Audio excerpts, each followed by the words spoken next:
Up to this point, we've explored how lifelines respond to inner state, how pendulums pull attention, how balance restores freedom, how intention replaces desire, how slides project inner images, how heart and mind align, and how goals reveal themselves through doors.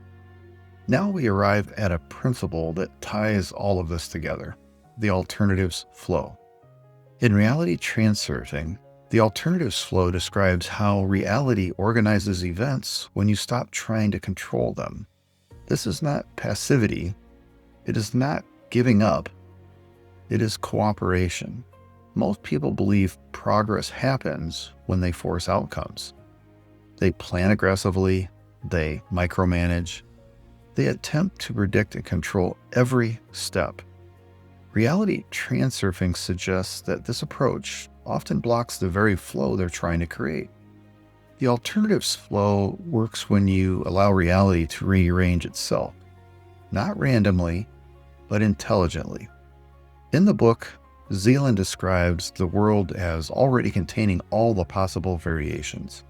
Your task is not to create new alternatives, but to move toward the one that matches your state. When you interfere less, reality compensates more.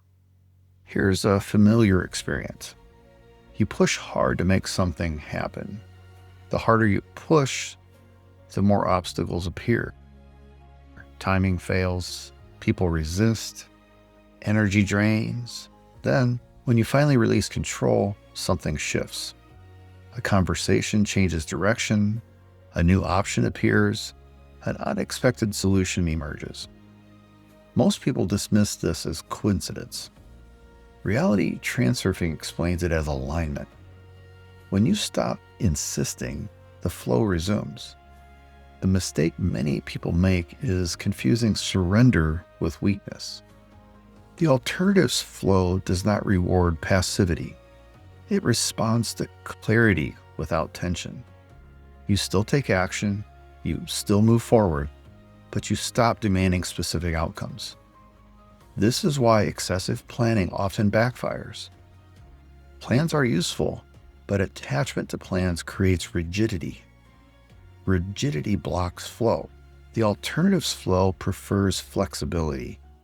It responds when you are willing to adjust without resistance. This is another place where excess importance shows up. When something must happen in a certain way, balance is lost. Balancing forces intervene. Flow is disrupted. When importance drops, flow resumes.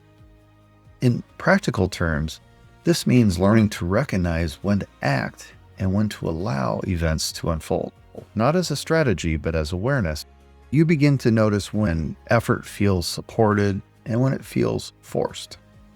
Supported effort moves with the flow. Forced effort pushes against it. Over time, this distinction becomes obvious. The alternatives flow does not remove challenges. It changes how challenges appear. Instead of obstacles, they become redirections.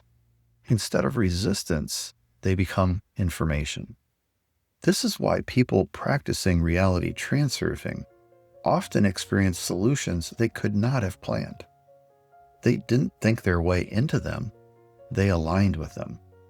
As you move through your day, notice moments where you feel compelled to control. Notice where anxiety increases because outcomes feel uncertain. Notice how your body responds. Tension is a signal that you're gripping too tightly. Relaxation is a signal that flow is present. For now, you don't need to master the alternatives flow, just notice it. Notice when things rearrange themselves after you stop interfering. Those moments are not accidents, they are demonstrations. And once you begin to trust the flow, another layer of reality transurfing opens. One that deals directly with how you move between lifelines intentionally. When you're ready, move on to the next module.